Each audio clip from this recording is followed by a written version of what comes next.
out there. He just works his ass off. For me, Ian's a consummate professional. I mean, whatever needs to be done, he'll do it, and he's always looking to get that edge. He's completely focused on rugby. Ian Chan is the captain. Is that kind of player that you look for a team? I mean, he hasn't stopped. He probably won't stop. He just does everything right.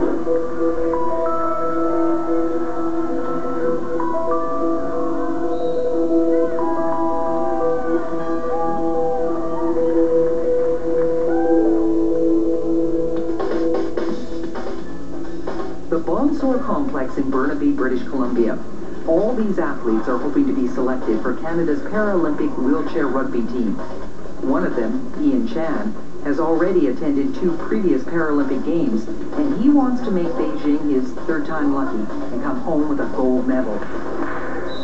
His success in the sport he attributes to this man, Duncan Campbell, who helped get him into wheelchair rugby. Ian was actually a patient that I worked with. I was a recreation therapist at GF Strong, and I worked on the adolescent program. Ian was 15 when he got hurt in a motorcycle accident. In those early years, I would just basically try any sport I could try just to figure out what I liked. And so I tried all these different things. I tried basketball, I tried a bit of track, tennis, sledge hockey. I tried all these different things, and Duncan just kept calling me to come up to practice, to come try out wheelchair rugby.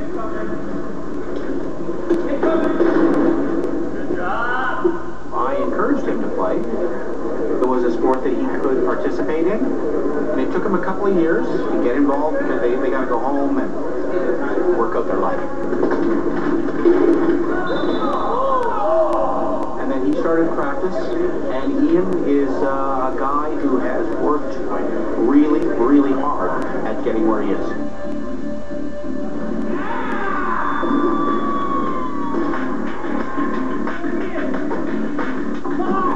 With the game. In the early years, I think it was the contact of the sport. I played football before my accident, so it was a natural transition for me to go into a contact sport like wheelchair rugby. But you have to understand that in the early years, when you're first injured, you're physically weak, and your brain's just all over the place. But wheelchair rugby really gave me something to focus on. So not only were you getting stronger physically, that helped you in your rugby game, but it also helps you in everyday life. I got addicted to that sort of lifestyle where here I am training and getting better at this sport. And yet everything else around me is improving. My lifestyle is improving. My quality of life is improving, so they did a whole lot for me. And I owe it all to Duncan. White ball. No, Andrew. Go. The only made-in-Canada sport for athletes with a disability is wheelchair rugby. Created in 1977 by Duncan Campbell and a group of quadriplegics also undergoing rehab at the same time in a Winnipeg facility. Well, we're always like kidding Duncan a little bit that he invented the sport in the 40s, but in actuality it started in the late 70s. Without him and his 3 counterparts back in the day, we wouldn't even have this sport. Hit for each other. There was 4 quads in a rehab in Winnipeg. They got, they were pissed off at sitting on the bench and watching the Paras and Amps play basketball. So they came up with something they could do.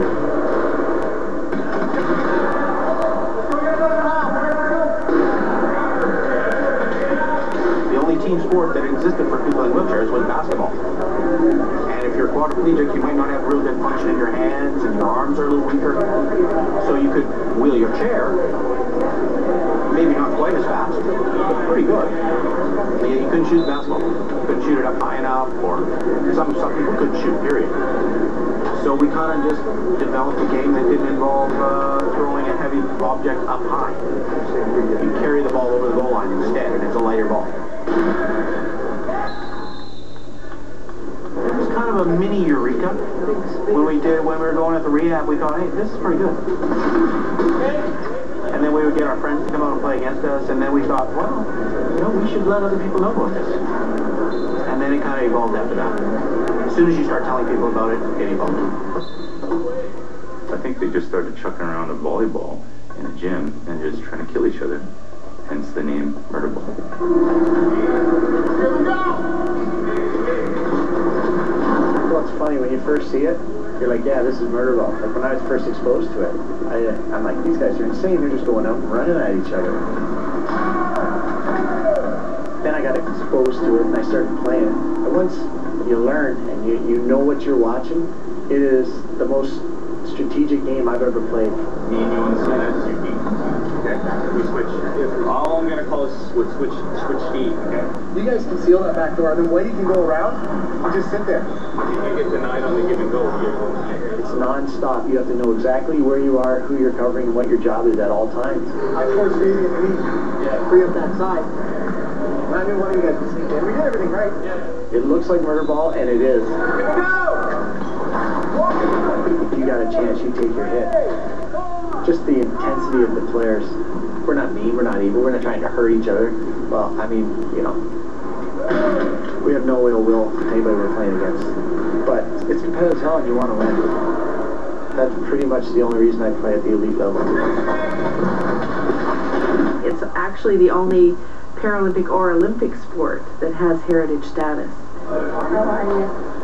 Good to see you. Catherine Cadieux is the executive director for the Canadian Wheelchair Sports Association. Because none of the able-bodied sports that have been named as heritage sports are Olympic sports. So that's an interesting designation, too. Nobody else want him again? Another head here, Greg. Duncan's new role is promoting a developmental wheelchair sports program encompassing not only rugby, but also basketball, athletics, and tennis. His love for the sport, his love for life, is just overwhelming and makes him a very popular person. We refer to him as the Quad Father. There's many people that try to copy, that have the Quad Father name, but he's the original Quad Father. Marco always does that. I guess it's because I've been involved since the game started, and still am, and probably always will be.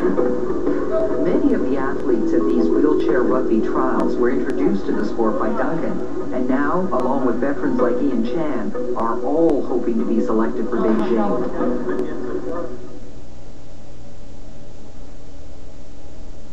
News 1130 brings you the latest breaking news, traffic and weather together on the ones. Airborne with Kim Seal and meteorologist Russ LeCate. Be the first to know with Vancouver's only all-news radio station. News 1130, and be the first to know online anytime. Just click on news1130.com for the latest news, traffic, weather, business, and sports. Vancouver's only all-news radio station. News 1130.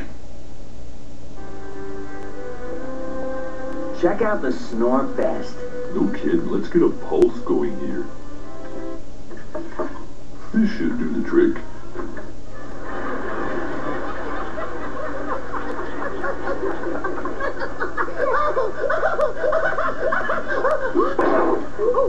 Some people just can't hold their comedy. Yeah. Now you can make your movie night even more fun. Collect 8 pouch stops and get 2 free movie tickets. See in store for details. You know when I tickle your belly, and you have that moment of, oh yeah. Well, this is mine. Sprinkled with cinnamon, sparkling with taste. Cinnamon Toast Crunch. Enjoy the sensation. Hey, Karen, I see you were getting 20% of your daily fiber. Tasty, healthy choice too. That's why I thought we could go out. It's me, Sneakers. Meet your healthy lifestyle. Step 1 is Fiber One.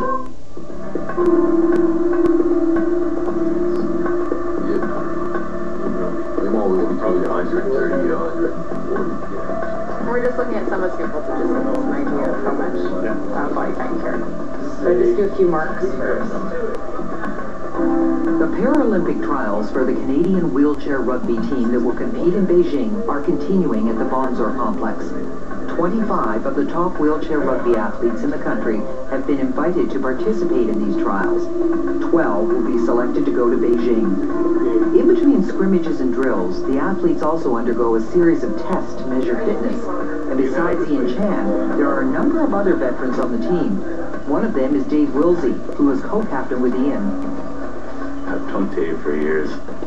I made the team in 97, and he made the team in 98, so I definitely share a close bond with Dave. We actually got rooked in the same year, in 98, and we both had beavers strapped to our heads. Dave's a character.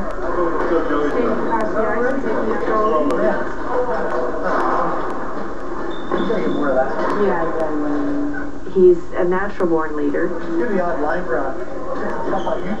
He's an athlete down to his core. Always has been, always will be.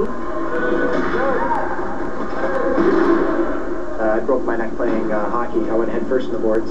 And so I was doing my rehab in London, Ontario, where I live.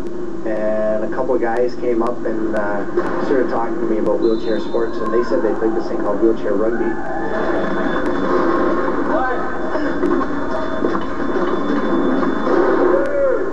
So about 6 months later or whatever, when I was getting a little bit stronger, I went out and I went into the gym doors. And I remember this guy went flying out of his wheelchair, right, onto the ground. And people were cheering. I'm like, these guys are crazy. So I kind of fit in right away. Dave's just a clown. He's always clowning around. Anytime things get too serious, you can always rely on Dave to crack a smile.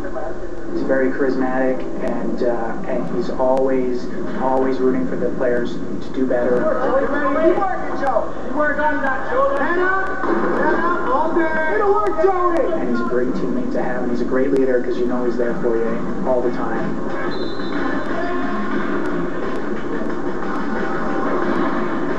Big strength of Dave was his leadership. He knows how to use his teammate. He knows what is the strength of his teammate. He will be that kind of player who can go all the game because he can just keep his stamina all the time at the same level and use the speed that he needs just at the right time. He's one of our older guys, our veteran players. He just turned 40 this week. And again, you'd expect somebody like that to really slow down. But he just increases his level of training. He increases his level of commitment. And he still can compete out there.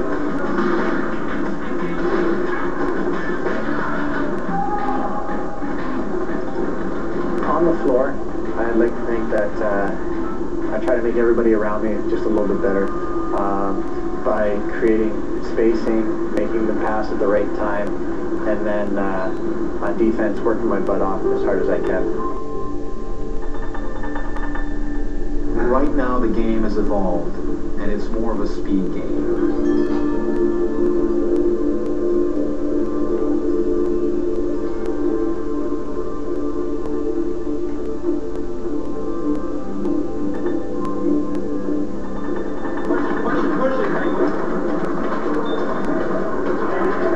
Timing for the 5 meters, 10 meters, 20 meters.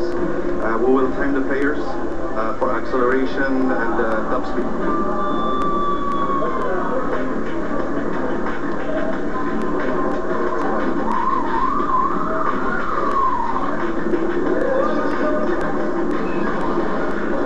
They start with 0 meters, and we time from 0 meters to 5 meters. You just push on some 20 meters, but that 5, 10, and 20 will give us the time on computer about each distance.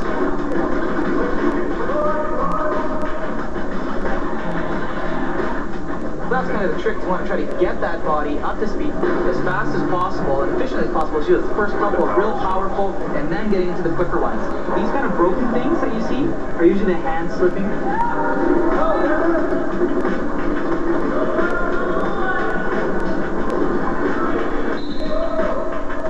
In 2002 was more of a ball control game, but now in 2008 it's going to be a speed game.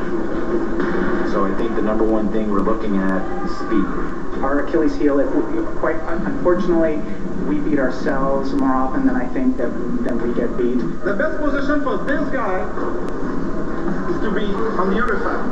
So Benoit and my